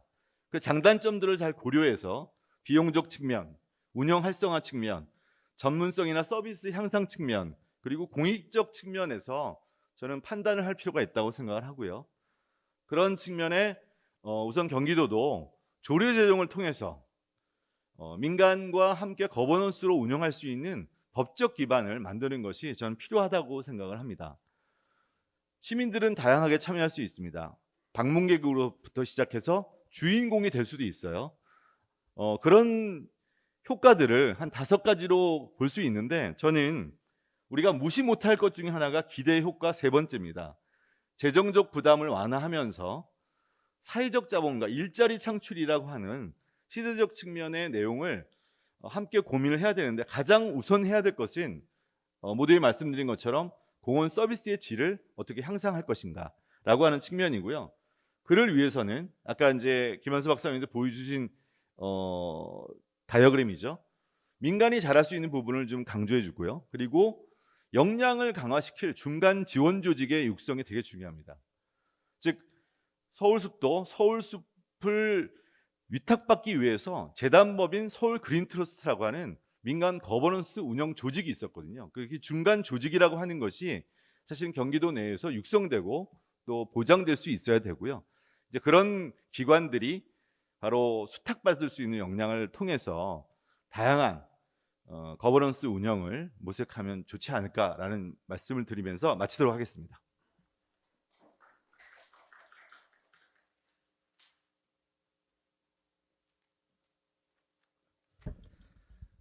네, 김민호 교수님께서 거버넌스 도시공원 운영 사례와 그다음에 기후 변화, 포스트 코로나 시대의 공원 녹지 시설의 역할을 말씀해 주셨습니다. 특히 그 프랑스 파리 15분 도시 구상, 그다음에 여러 가지 방법을 말씀해 주셨고, 질적인 운영 관리 방안에 대해서 좋은 도시공원은 경제적 이윤을 제공한다. 신체 활동과 긍정적이고 정신적인 행복과 건강한 아동기 발달을 촉진시킨다. 이웃 간의 응집력과 연대감, 소속감을 배양한다.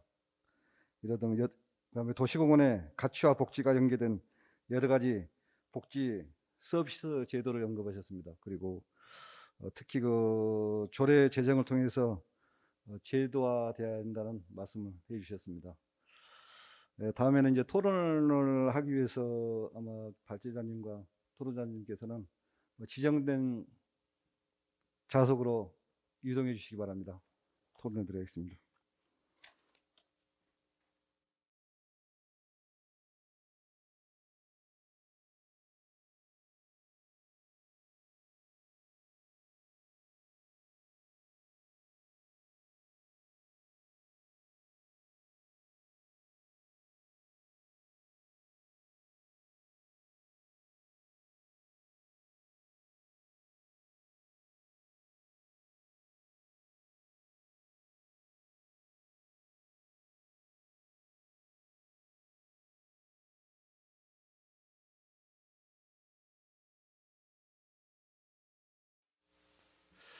그러면은 그 발표해 주신 내용을 중심으로 해서 토론을 들어가도록 하겠습니다.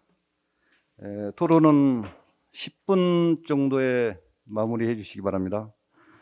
그리고 요약 정리는 그 네 분의 토론이 끝난 후에 하도록 하겠습니다. 먼저 유진선 영인시의회 의원님 토론해 주시기 바랍니다. 안녕하세요. 반갑습니다. 오늘 토론회 패널로 나온 용인시의회 도시건설위원회 유진선 시의원입니다. 지금 전 세계를 휩쓸고 있는 코로나 팬데믹으로 인해서 우리의 일상이 바뀌고 있고 또 거리두기 및 마스크 쓰기가 일상이 되었고 과거와는 다른 낯선 일상이지만 시민들은 코로나19에 취약한 공간에는 경계심을 가지고 고군분투하고 있습니다. 그러나 아이러니하게도 그 어느 때보다 시민들의 발길은 일상 가까운 곳에 위치한 도시공원, 수변공원, 소공원, 도시숲, 도시정원, 둘레길, 생태길, 산책로로 이어지고 있습니다. 그리고 그 어느 때보다도 이 분야의 주민 민원도 훨씬 많아졌고요. 그리고 이로 인해서 관련 부서는 더 바빠졌습니다. 용인시는 자연과 어우러지는 난개발 없는 친환경 생태도시 조성의 도시정책 주요 방향으로 삼음에 따라 그 어느 때보다도 적극적으로 대응을 하였습니다. 그래서 고기 호수 공원의 사례에서 보듯이 인근 도시와 비교해도 더 적극적으로 대응을 하게 됐는데요. 특히나 작년부터 시작되는 공원 일몰제가 도래함에 따라서 다른 사업에 허리띠를 졸라매고 이 분야에 대해서는 재정 투입을 더 적극적으로 하였습니다. 그래서 제가 나눠드린 첨부 자료를 보시면요. 마지막 페이지에 수지구 고기호수 공원에는 613억, 기흥구 통삼 근린공원에는 646억, 처인구 중앙공원에 254억 등 해서 총 저희가 4천억이 넘게 지금 도시공원 일몰제에 대해서 대응을 하고 있고요. 저희도 재정이 부족해서 성복 1공원이나 신봉 3공원 같은 경우는 LH 토지은행 제도까지 활용할 계획을 세우면서 지금 대응을 하고 있습니다. 근데 지금 두 분 경기연구원의 김한수 연구위원님이랑 김인호 교수님의 발제 자료를 잘 보았는데요. 용인시 같은 경우도 이렇게 공원을 많이 이제 조성을 하게 되는 거잖아요. 그래서 현 단계에서는 어떻게 재정을 투입해서 공원을 잘 조성을 할까가 가장 큰 정책 방향이지만 공원이 조성되고 나면 그 다음에는 공원을 어떻게 관리할 것인가, 그리고 그 공원의 시민 참여를 또 어떻게 할 것인가가 지금 화두로 조금씩 좀 떠오르고 있습니다. 그런 가운데 경기도의회 구찬숙 도의원님께서 이런 토론회를 열어주셔서 여러 가지로 의미가 있다고 보여집니다. 오늘 김한수 연구위원님께서 발표하신 자료 중에서 자료 내용을 보고서 내용도 좀 알찼고요. 여러 가지로 부러운 면이 많았습니다. 좀 눈여겨 좀 보여진 거는 도시공원의 시민 참여 증가의 의미에 대해서도 강조해 주신 것에 대해서 여러 가지로 좀 가슴에 와 닿았습니다. 그리고 김인호 교수님께서 프랑스 파리의 15분 도시 구상 자료를 보면서 그냥 몇 장 안 보는데도 제 가슴이 좀 뛰었고요. 그리고 여러 선진 국가들의 다양한 거버넌스 사례랑 우리나라의 사례들을 좀 발표해 주셔서 인상 깊게 잘 보았습니다. 그리고 다양한 거버넌스 형태도 있음을, 그리고 장단점 같은 경우를 비교해 주셔서 그 또한 인상 깊게 잘 보았습니다. 그래서 서울숲공원 사례라든지 광주 푸른길공원, 부산 시민공원 비교 자료도 보면서 여러 가지로 아이디어나 영감을 좀 주셨고요. 그거에 따라서 제가 좀 고민해 본 거는 경기도 및 경기도의 31개 시군에서 도시공원 관리, 특히 운영의 문제에 있어서 민간 거버넌스 좀 물꼬를 좀 제대로 좀 열어주는 노력들이 앞으로 필요하겠다, 이런 생각이 들었습니다. 그래서 경기도가 좀 앞장서서 이런 거버넌스를 위한 시민참여위원회 같은 경우를 좀 설치해 주시고요. 또 이런 의견을 나누는 공론회장이 상설화되도록 그렇게 제도적 장치를 좀 마련해 주시기를 제안드립니다. 그리고 또 앞선 도시의 여러 사례들을 봤을 때 저도 광주시 사례를 보고서요. 광주시는 조례를 2개를 제정을 했더라고요. 그래서 제도적 기반을 좀 잘 마련해 주신 것 같아서 경기도에서도 앞장서서 조례를 좀 만들어 주시면 더 감사하겠다는 말씀을 드리고, 그러면 지금 코로나 시대, 또 포스트 코로나 시대에 시민의 참여, 또 민간 거버넌스가 적절한 형태로 또 단계로 성숙해 가면서 할 수 있는 제도적 장치를 좀 마련해 주지 않나, 이런 생각이 들고요. 그래서 이번 토론회가 끝나면 의원님께서 좀 앞장서셔 갖고 조례 제정도 함께 좀 해주시면 감사하겠습니다. 그리고 나서 또 마지막으로 좀 낮은 형태지만 또 적절한 형태의 각 도시별, 경기도는 31개 시군이 있거든요. 도시별로 민간 거버넌스 참여 시범 사업을 좀 이렇게 선도적인 도시 또는 관심 있는 도시에 함께 경기도가 시범 사업을 좀 한 4-5개 정도라도 좀 실시해 주시면 지금 시대에 맞는, 또 주민들이 원하는, 그리고 시민들이 원하는 이런 녹색 서비스의 주도적인 시민 참여가 이루어질 수 있도록 조금 물꼬를 조금 더 확실하게 좀 틀 수 있는 그런 기반이 마련되지 않을까 해서 그런 거를 좀 경기도에 제안을 하고요. 경기도에서 조례도 만들어 주시고 민간 거버넌스 시민참여위원회도 설치해 주시고, 또 시군과의 어떤 시범 사업도 이렇게 도입해서 물꼬를 만들어 터 주신다면 저희 용인시와 용인시 의회도 시민들과 소통해 가면서 또 시민 참여, 능동적인 시민 주도의 시민 참여를 바라는 시민들과의 여러 아이디어도 공유해 가면서 저희들도 함께 해서 경기도가 푸른 도시, 삶의 질이 더 높아지는 도시로 나아가는데 저희도 좀 같이 함께 협력하고 일조할 것이라고 이 자리를 빌어서 말씀을 드리고요.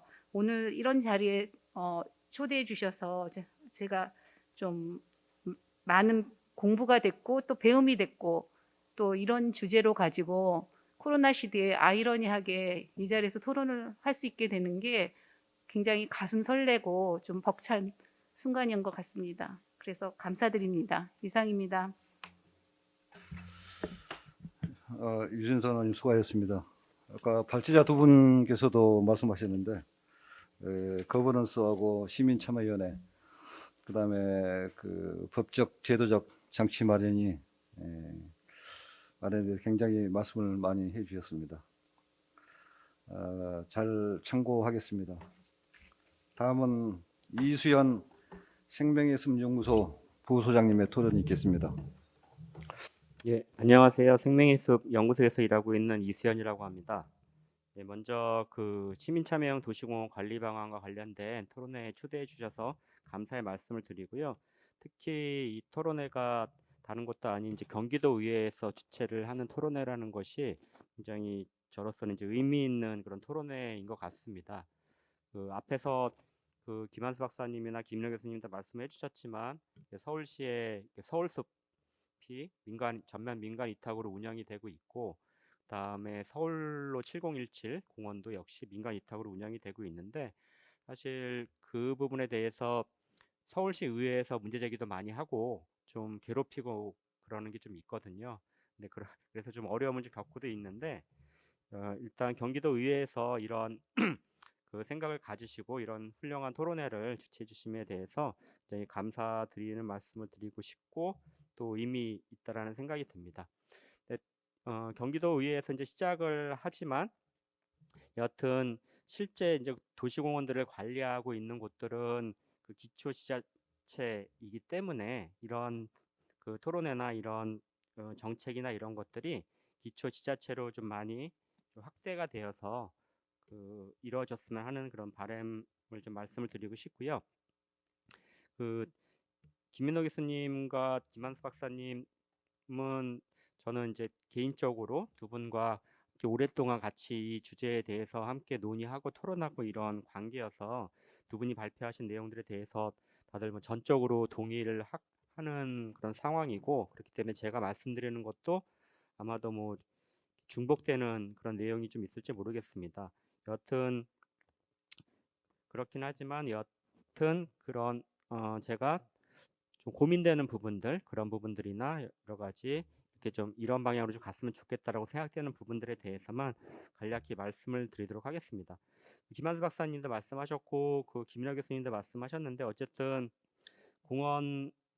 도시공원의 민간 위탁 혹은 이제 거버넌스형 그 도시공원 관리와 관련된 부분들에 있어서 제일 중요한 거는, 어쨌든 간에 중요한 건 예산 절감의 문제로 시작을 하긴 하겠지만, 역시 가장 중요한 거는 도시공원의 이제 서비스를 어떻게 증대시킬 것인가, 이 부분이 가장 중요하다는 생각이 듭니다. 그래서 이제 서비스라고 하는 것도 사실 어떻게 보면 도시공원을 좀 객체화시키는 그런 경향이, 대상화시키고 하는 경향이 좀 있어서 적절한 표현인지는 잘 모르겠는데요. 그 김영 교수님이 말씀하셨듯이 시민들이 그 단순 도시공원의 이용자뿐만이 아니라 그 도시공원과 관련된 프로슈머로서의 역할을 하고 있고 그렇게 해야 될 거라고 생각을 하기 때문에, 그 단순 이제 서비스마라고 이렇게 표현하기만은 좀 한계가 있을 것 같긴 하지만, 어쨌든 지금 현재 저희가 생태계 서비스라고 이야기를 하고 이런 서비스라는 용어를 많이 쓰기 때문에 현재로서는 그런 개념으로 지금 많이 생각을 하고 있는 것 같은데요. 여튼 그런 어떻게 하면은 그러면 공원 서비스를 높일 것인가 하는 부분들에 대해서는 뭐 그 공원을 이용하는 이용자들뿐만이 아니라 실제 그 관리 업무를 하고 있는 공무원들이나 아니면은 거기에 같이 협력 활동을 하고 있는 뭐 시민단체 분들이나 아니면 시민정원사 분들이 다 비슷한 생각일 거라는 생각이 듭니다. 그래서 어떻게 그 하면은 보다 많은 그 도시공원의 서비스를 늘릴 것인가 하는 부분들에 있어서 여러 가지 고민들을 하고 그 실험들을 많이 좀 해보고 있는 그런 상황인 것 같은데요.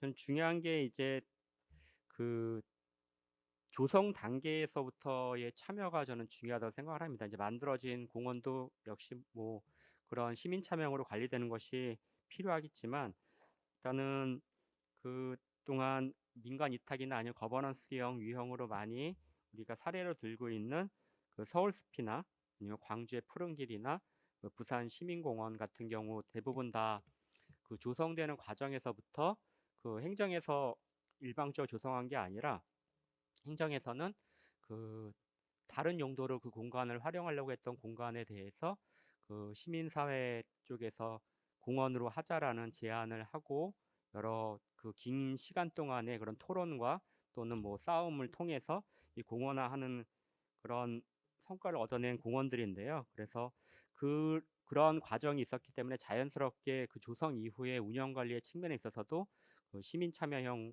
거버넌스형으로 운영되는 것이 자연스럽게 이어진 것 같다는 생각이 듭니다. 그러면서 그 말하자면은 공원에 그 누가 뭐 공원의 주인이냐라고 이야기하긴 하는 것도 좀 이상하긴 하지만, 어쨌든 그 주인 인식이 아주 높은 그런 시민사회 그룹이 존재를 했다는 거죠. 그래서 훨씬 더 그런 거버넌스를 운영되는 데 있어서 유리한 측면이 있었다는 생각이 들고요.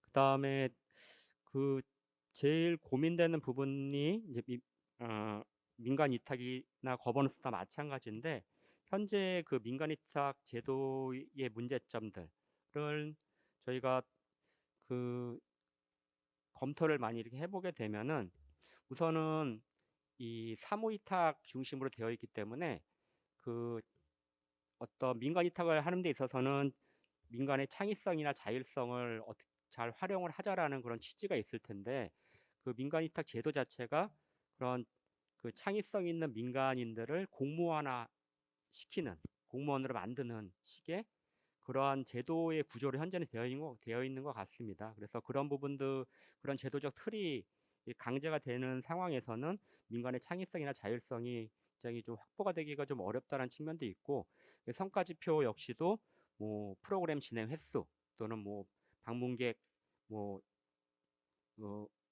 인원 숫자 뭐 이런 그런 형식으로 되어 있다 보니까 그러한 부분들을 좀 채워나가기 위해서 이 애초에 기본적인 목적이었던 질적 서비스를 좀 개선시키는 데 있어서는 좀 여러 가지 어려움이 좀 있는 것 같고요. 그다음에 김인호 교수님도 말씀하셨던 것처럼 그 자치단체장의 그런 성향에 따라서 이 민간 위탁이라고 하는 것들이 좀 불안정성을 가질 수밖에 없는 그런 측면들, 지속성이라는 측면에서 불안전함을 가질 수밖에 없다라는 그런 좀 어려움이 좀 있는 것 같고요. 그다음에 그 위탁 기간이 좀 단기간임으로 인해서 그 실제 민간 영역에서 투자를 하기가 좀 어렵다라는 그런 측면도 좀 있는 것 같습니다. 그리고 더 중요한 문제는 사실 민간 쪽에 그런 시민사회 쪽 역량의 문제입니다. 그러면은 당신들이 이 공원을 한번 운영을 해보라고 했을 때 과연 그 공원을 제대로 운영할 수 있는 그런 민간 역량 갖고 있는 그런 시민사회 그룹들이 얼마나 될 것인지 이런 부분들이 제일 고민되는 부분인데요. 시민사회 쪽에서는 공원 운영과 관련된 프로그램 개발이나 아니면 그거를 이렇게 실행하는 측면은 굉장히 잘합니다. 그런 거는 잘하고 그다음에 조경가든 대학이나 이런 걸 통해서 양성된 시민정화사분들이 그 개별 수목이나 그런 뭐 화초들을 관리하는 것들은 잘 하시죠. 근데 실질적으로 더 중요한 거는 김한수 박사님이 계속 강조하셨듯이 공원을 경영하는 능력인데요. 공원을 경영하는 능력에 대해서는 누가 그것들에 대해서 교육을 시켜주거나 그런 부분들에 대해서 지원을 해주질 않습니다. 그렇기 때문에 제일 많은 좀 어려움을 겪는 그런 측면이라고 할 수가 있을 것 같은데요. 어쨌든 그 과정은 굉장히 오랜 시간이 좀 걸리는 과정이기 때문에 좀 더 그 체계적인 그런 지원 프로그램을 가지고 그런 역량을 키워나가려는 노력들을 행정뿐만이 아니라 시민사회 내에서도 같이 좀 해나갈 필요가 있을 거라는 생각이 들고요. 그래서 초기에 여러 가지 성과들에 대해서 뭐 실망하지 말고 그 평가 역시도 컨설팅 중심의 역량을 강화하는 중심의 그런 쪽으로 가면서 좀 점진적인 접근이 좀 필요하다는 생각이 듭니다. 그래서 그 초기에는 이제 소규모 공원에서 또는 일부 프로그램, 부분적인 위탁이나 이런 것에서 시작을 해서 점차적으로 좀 확대가는 방식으로 해나가야 되지 않을까라는 생각이 들고요. 그거 관련해서 공원 운영 매뉴얼이나 아니면은 경영계획서 작성 매뉴얼 이런 부분들에 대한 연구 작업들도 활발히 좀 진행이 돼야 될 거라는 생각입니다. 예, 이상 말씀 마치도록 하겠습니다. 네. 이수연 생명의 숲 소장님께서는 오늘 이 광역에서 실시한 토론회가 기초 지자체까지 전달되기를 바라겠고요. 바란다는 말씀하셨고 그다음에 거버넌스라든가 그다음에 예산 절감 그다음에 서비스 증대에서 말씀하셨습니다. 그리고 공원을 그 조성 단계에서부터 참여할 수 있는 방법이 뭐인지 그다음에 그 현 민간 위탁의 문제점 그 사무 위탁 중심에서 참여성이라든가 이 자율성의 확보가 좀 어렵다 이런 말씀을 좀 해주셨고요. 그다음에 그 평가는 점진적으로 접근할 수 있는 방법이 좋겠지 않냐 이런 말씀을 해주셨습니다. 다음은 이정현 용인 환경정의 사무국장님께서 토론해 주시겠습니다. 네, 안녕하세요. 저는 용인환경정의 사무국장으로 있는 이정현이라고 합니다. 반갑습니다. 김한수 박사님과 김인호 교수님 발제 내용을 너무 잘 들었는데요. 그 도시공원의 경제적, 사회적, 환경적 가치에 대해서 짚어주신 점 굉장히 인상적이었고, 또 도시공원 관리와 관련해서 여러 가지 사례를 보여주셨는데, 지금 컨서번시를 활용한 시민참여 공원 관리의 방향을 생각해 보는데 큰 도움이 됐던 것 같습니다. 감사하다는 말씀 다시 한번 드리고요. 앞에서도 여러 토론자들이 말씀을 해주셨지만 코로나 이후에 저희 생활이 굉장히 많이 변화가 있었습니다. 그 중에 하나로 자연환경이 굉장히 중요한 화두가 됐다는 점인데, 지금 뭐 여행을 가는 것도 그렇고 사회적 거리두기 이런 문제들로 인해서 그 녹지 공간이 굉장히 중요하게 주목을 받고 있고, 자연스럽게 집 주변에 있는 도시공원, 공원에 대해서 관심을 갖게 되는 상황인 것 같습니다. 공원 녹지과에서 보내준 자료에서 그 도시공원 관리 민간 참여 확대 방안에 대한 연구 결과가 있더라고요. 2017년도 기준이기는 하지만 저는 제가 이제 용인 시민이기 때문에 용인을 중심으로 보면 용인 같은 경우에 161개소에 22억 정도 예산이 집행이 된 걸 볼 수가 있었습니다. 근데 그 예산 집행의 내용이 보면 제초라든가 병충해 방제, 산책로 정비, 리모델링 이런 내용들이 거의 차지를 했었고, 아마 여러분들이 주변에서 보는 것도 공원 관리의 내용이 이제 거의 그런 게 아닐까 생각을 하는데요. 용인이 뭐 그렇다고 경기도에서 더 많이 그렇게 하거나 적게 하거나 이런 게 아니라 거의 중간 정도 수준의 예산이 집행이 되고 있는 걸 볼 수 있었습니다. 근데 그걸 보면서 저는 이제 좀 아쉬웠던 게, 그 마을 주민들이나 시민들이 참여할 수 있는 소통할 여지가 좀 적었다는 거, 그게 좀 아쉽다는 생각이 들었고요. 김 박사님 발제에서 이제 공원에 대해서 도시에 도입한 자연이라고 표현을 해주셨어요. 근데 용인 같은 경우에는 산지형 공원이 굉장히 많거든요. 그래서 자연 생태적인 환경을 잘 유지하는 게 굉장히 중요하다고 생각이 되어지는데, 공원 서비스 지금 계속 이렇게 언급이 되고 있는데, 좋은 자연 환경 자체로도 저는 이제 굉장히 좋은 공원 서비스를 받는다고 시민들이 느낄 거라고 생각을 해봅니다. 근데 이렇게 시설 위주로 관리가 되다 보니까 가끔은 그런 숲 생태계가 오히려 더 훼손되는 그런 경우도 발생을 하고 있거든요. 제가 그 용인에 있는 두 개 공원 사례를 좀 말씀을 드리려고 하는데, 그 용인 수지의 수지 생태공원이라고 있습니다. 그 수지 생태공원은 2008년도에 용인시와 경기도가 사업비 5억씩을 지원을 해서 추진을 했고, 보통의 공원들이 풀이나 나무를 심어가지고 공원을 조성하는 거에 비해서 이쪽은 광교산 자락이기 때문에 원래 이제 자연 상태 그대로 공원이 조성이 됐고, 그러다 보니까 뭐 자연 체험이라든가 환경 교육을 굉장히 하기에 이제 적재적소로 진행이 된 곳인데, 작년에 여기에 재정비 사업이 진행이 됐었습니다. 근데 저희가 그 민원 전화를 받고 가보니까 그 습지 복원을 한다고 습지를 포크레인으로 뒤집어 놨더라고요. 근데 그 시기가 5월에서 6월이었습니다.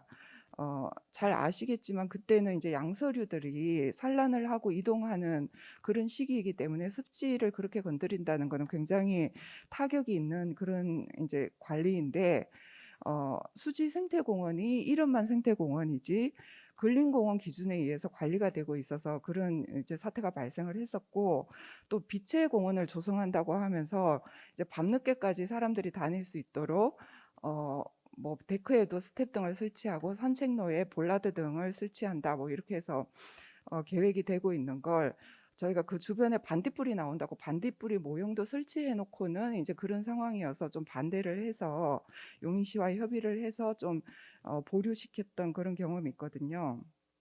그래서 아까도 말씀드렸지만 이런 공원 관리가 생태공원이라는 이름을 달고 있음에도 불구하고 근린공원 기준에 의해서 관리가 된다는 것은 굉장히 안타까운 일이고, 이제 전문가분들이나 또 거기서 교육을 하고 있는 생태활동가나 이런 분들하고 좀 소통이 됐다 그러면 달라지지 않았을까, 그런 부분이 좀 아쉬운 점으로 남았었습니다. 그리고 또 하나는 용인에 있는 대지산 공원이라는 곳인데요. 대지산 공원은 2000년에서 2001년 사이에 시민과 시민단체가 그 택지 개발 과정에서 그 대지산이라는 것을 보전하기 위해서 좀 반대 운동을 했었고, 그 과정에서 이제 정부가 지키겠다고 약속을 했고, 2002년부터 2004년까지 주민 참여 공원 조성 사업으로 조성이 추진이 돼서 2005년에 공원으로 지정이 된 곳입니다.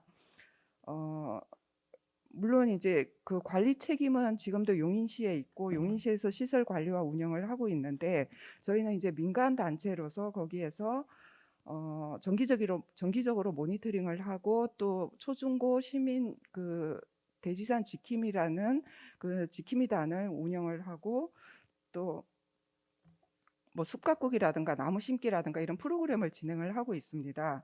그래서 처음에는 시에서 자꾸 산책로를 더 만들려고 하고, 또 뭐 야생화단 같은 데가 관리하기가 힘드니까 야생화 대신에 나무를 심고 뭐 이런 과정으로 좀 변모가 돼서 마찰이 있기도 했는데, 최근에 뭐 여기 오신 유진선 의원님이나 명지선 의원님도 왔다 가셨지만, 저희가 3월 말에 대지산 살리기 운동 20주년 기념을 해서 시민참여 나무 심기 행사를 이제 용인시와 같이 협력을 해서 했었고, 또 지금도 재정비가 진행이 되고 있는데 내용이나 이런 부분에 있어서 굉장히 서로 소통하면서 잘 만들어 나가고 있고, 앞으로도 야생화단 가꾸기, 보건사업 이런 것들을 용인시와 같이 의논을 해서 지금 잘 하고 있거든요. 그래서 굉장히 이제 시민들이 느끼는 서비스는 이런 과정에서 좀 달라지지 않나, 그런 생각을 하고 있고요.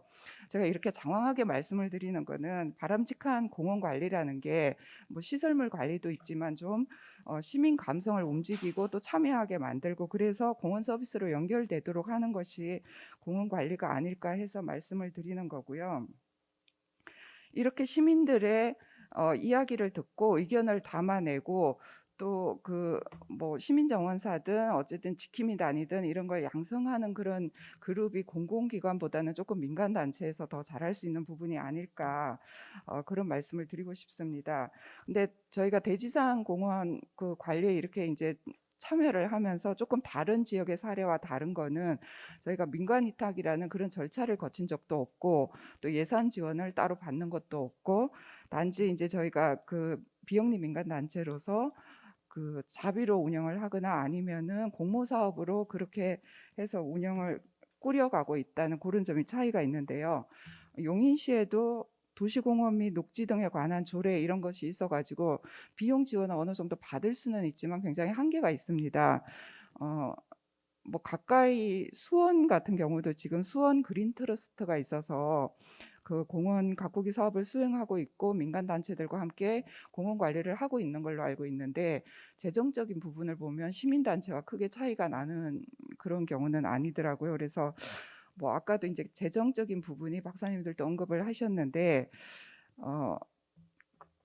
재정적인 부분이 정말 중요하다고 저는 생각을 하거든요. 일본 같은 경우에 운영비 절감을 위해서 어쨌든 민간 위탁이 시작이 됐다고는 하지만, 장기화되면 서비스 질과 이제 연관이 될 수밖에 없고, 이거는 공원 관리뿐만 아니라 다른 분야에서도 많은 분야에서 비슷하다고 생각을 하는데, 무조건 예산 절감만 목표로 두고 가서는 안 된다고 생각을 하고, 뭐 운영이든 사업이든 또 다른 분야든 같이 이제 고려가 돼야 된다, 이런 말씀을 드리고 싶습니다. 그리고 경기도에서 특히 더 염두에 두어야 할 거는, 이제 공공주도 민간 참여 방식이 아니라 민간 파트너십 방식이나 아까 김인호 교수님 말씀하셨듯이 시민 주도형 이런 쪽으로 이제 진행이 되면서 민간의 전문성을 확보해 가는 게 굉장히 중요하다고 보는데요.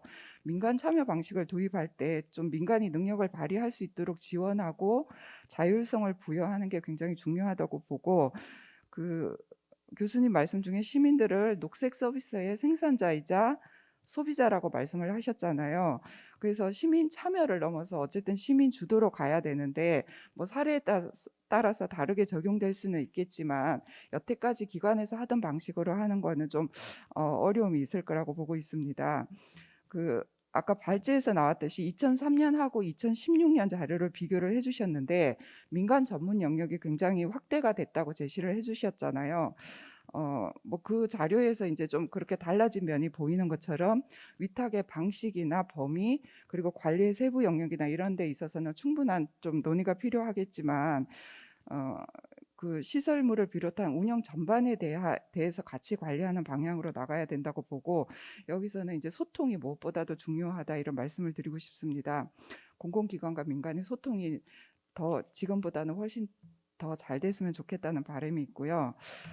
경기도에는 아직 이제 시군지자체에서 이런 사례가 많이 만들어지지 못했기 때문에 경기도가 도시숲하고 지역사회를 연계시키는 그런 근거를 만들어 줬으면 좋겠는데, 그게 뭐 조례와 같은 법적 기반 그리고 민간 거버넌스 이런 형태가 되겠죠. 그런 게 좀 필요하다고 보는데, 그 서울숲의 사례가 지금은 거의 이제 이런 분야에 있어서 컨서번시 활용 사례에 있어서 본보기로 들어지는데 좀 장단점이 좀 파악이 됐을 거라고 생각을 해요. 그래서 그런 부분을 잘 보완하고 벤치마킹해서 경기도에 맞는 그런 방안을 단계적으로 추진을 하면 좋겠고, 저희는 아직 지역에 있는 단체이기 때문에 비영리 단체 위탁이라든가 또 뭐 컨서번시를 활용한 민간 거버넌스 관리 방안 이런 것들이 굉장히 먼 이야기였어요.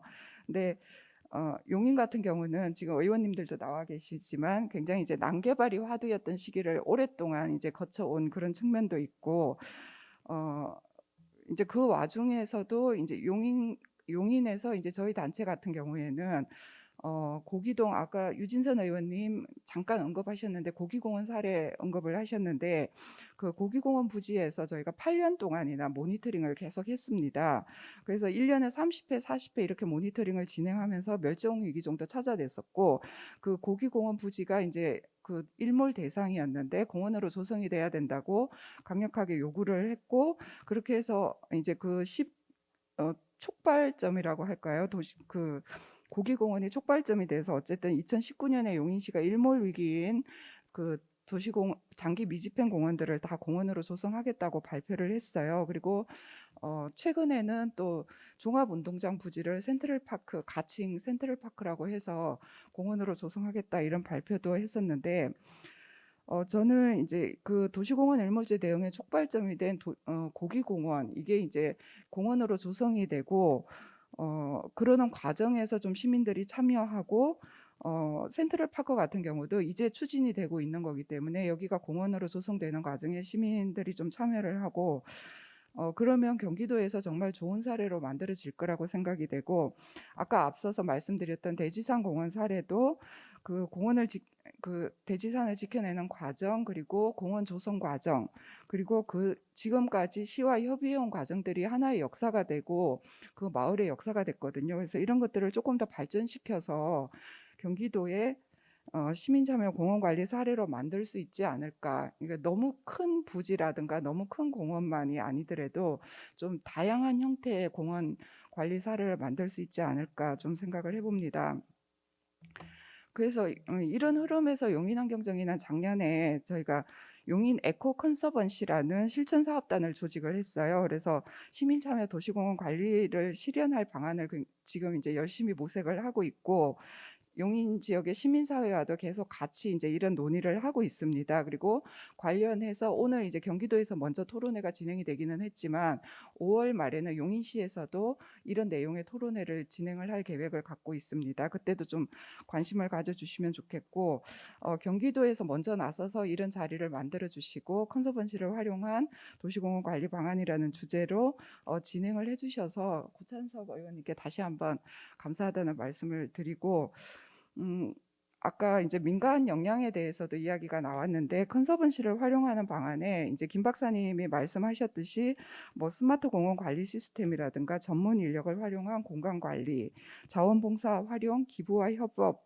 이런 것들을 이제 예로 들어 주셨는데, 그런 것들이 잘 결합이 되면 그 시민참여 도시공원 관리도 성공적으로 실현이 될 수 있지 않을까 생각하고, 여기 두 분 박사님들처럼 도시공원에 대해서 굉장히 잘 아시는 분, 또 그리고 도시공원 경영에 대해서 컨설팅을 해주실 분이 계시면 같이 좀 해주시면 좋은 모델을 만들 수 있을 거라고 생각을 하고, 어쨌든 이런 논의를 하는 것 자체가 저희가 코로나 시기를 지나가면서 좀 지혜를 얻는 방법이 아닌가 생각하면서 토론을 마치겠습니다. 감사합니다.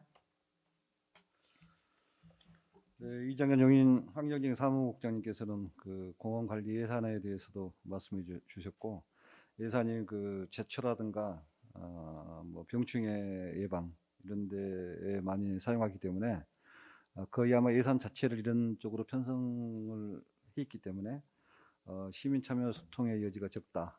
또 이렇게 말씀해 주셨고, 그다음에 그 산지형 공원 같은 데는 그 자연 생태계가 유지돼야 하는데 그 시설 유지 관리 때문에 오히려 숲 생태계가 파기가 되는 경향이 있다. 이렇게 말씀해 주셨네요. 그리고 민간 시민 주도형, 그다음에 민간 전문성 확보, 그다음에 민간 자율성 확립, 그 소통이 중요하다고 말씀해 주셨습니다. 다음에는 그 경기도의 그 공원을 총괄하시는 김성식 경기도 축산산림국장님의 토론을 듣겠습니다. 축산산림국장입니다. 저는 평소 지론이 우리 국민의 92%가 도시 지역에 살고 있고 우리 지구 환경 변화의 진원지는 이런 도시 지역이라고 항상 생각하고 있습니다. 우리 경기도 지역의 산림은 51%로 계속 줄어들고 있고, 그 다음에 도시 지역은 34%로 우리 도민의 녹지라든지 생태 환경의 질은 점점 낮아지고 있는 게 사실입니다. 그런 점에서 사실 우리가 이제 대안으로 도시공원이라든지 도시숲 조성에 우리가 또 정책에 진력을 다하고 있고, 사실 오늘 발표해 주신 이 내용이 어떤 그런 의미에서 굉장히 좀 나름대로 어떤 방향성을 제시했다, 그렇게 보고 있습니다. 여러분도 아시다시피 사실 도시공원을 조성하거나 관리에 사실 굉장히 많은 예산이 들고, 작년에 이제 7월 달에 장기 미집행 도시공원 실효에서 보듯이 이런 어떤 예산, 기금 이런 문제가 사실 해결되지 않으면 앞으로 우리의 역량에 따라서 이걸 지킬 수 있을까 없을까 하는 문제에 우리가 봉착했을 때는 굉장히 좀 우리가 다시 한번 좀 우리 전 국민적인 좀 생각을 좀 달리 해야 되지 않나, 그렇게 생각합니다.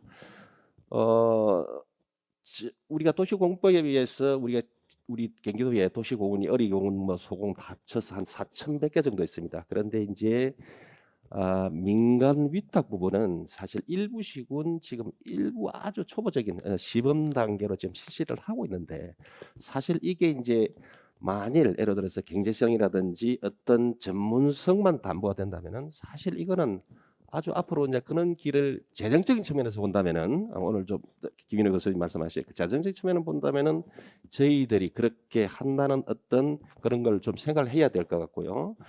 그런데 이제 거기에서 민간 위탁을 했을 때 어떤 공공성을 훼손할 수 있는 어떤 시장성이랄까요? 이런 게 훼손된다면은 이거는 바람직하지 않다. 근데 다만 이제 사실 이제 오늘 공부를 많이 했는데 두 분 이제 김 박사님하고 김인호 교수님 그 이외 재정적 문제 이외 어떤 민간 공동체 건설업에서 담당할 수 있는 민간 공동체에서 담당할 수 있는 감시라든지 프로그램 운영이라든지 뭐 시민 지원사 이런 영역은 우리가 빨리 좀 도입을 해서 열어야 되겠다, 그런 생각을 가지고 있고, 사실 이게 이제 도시공원법에 의해서 사실 법적 제도적 민간의 시민들이 참여할 수 있는 장치는 마련되어 있습니다. 그런데 이제 그걸 아직 우리 도민들이나 어떤 그 지역에 있는 시민들이 느끼지 못하는데, 이런 부분들을 이번 토론을 통해서 다시 한번 담당 국장으로서 좀 이런 분위기를 좀 환기를 시키겠다는 그런 책임감을 느끼고요. 오늘 토론에 정말 감사합니다. 예, 이상입니다. 국장님 수고하셨습니다. 오늘 그 토론의 그 내용, 주요 내용을 정리를 해보면은 도시공원 관리 및 운영의 목표는 그 이용객들이 만족할 수 있는 공원 서비스를 제공하는 것이다. 그리고 공원관리 정도의 그 일방적으로 공원관리 운영보다는 시민의 요구에 맞춰서 공원을 관리 운영할 수 있도록 해야 한다. 그다음에 공원관리 주체의 다양한 필요성이 있다. 도시공원 관리의 민간 위탁은 경비 절감, 인력 양성, 경영 효율, 노하우 축적 등의 측면에서 지자체에서 직영으로 운영하는 것보다는 이 민간이 운영하는 게 더 효율적인 방법일 수도 있다. 그 서울숲 공원 같은 경우는 그 민간 위탁 방식에서 공원 관리 비용이 약 서울시에서 운영하는 비용보다 약 53% 정도 예산 절감된 사례가 있다. 이렇게 말씀해 주셨고, 그다음에 민간위탁 역량 강화에서는 그 문제점이 민간단체 식물 관리, 공원 조성 등 전문성 부족으로 민간위탁 업무 범위가 제한적이었다. 여기에서 민간단체의 전문성 강화를 위해 시민정원소와 함께 공원 관리의 필요성이 대두되고 있습니다. 그다음에 수익 창출 방안 마련에 대해서는 도시공원을 수탁 관리하는 민간단체가 정해진 민간 위탁금으로는 도시공원 운영 관리에 한계가 있다. 민간 위탁 단체가 수익 시설도 같이 운영하는, 예를 들어서 그 매점이라든가 이런 부분이 있죠. 관리하여 거기에서 발생하는 이익을 공원 관리에 재투자할 수 있는 방안을 마련할 필요가 있다. 이렇게 있고, 또 지금 우리가 토론회는 이 공원 관리만 얘기를 했었는데 좀 더 넓은 범위에서 도시숲 관리에 대해서도 참여해 볼 수 있다. 이런 의견을 말씀드리고 싶고요. 이상으로 그 주제 발표와 토론을 마치고 상호 토론과 질의응답 시간을 갖도록 하겠습니다. 혹시 그 발표자나 토론자에게 질의하실 분은 지정하셔서 간단하니 요점만 질의해 주시기 바랍니다.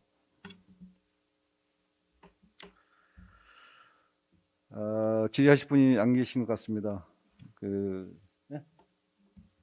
이 토론회는 그 경기도 유튜브를 통해 라이브로 실시간 중계되고 있습니다. 유튜브에 댓글을 올려주신 분의 질문을 받겠습니다.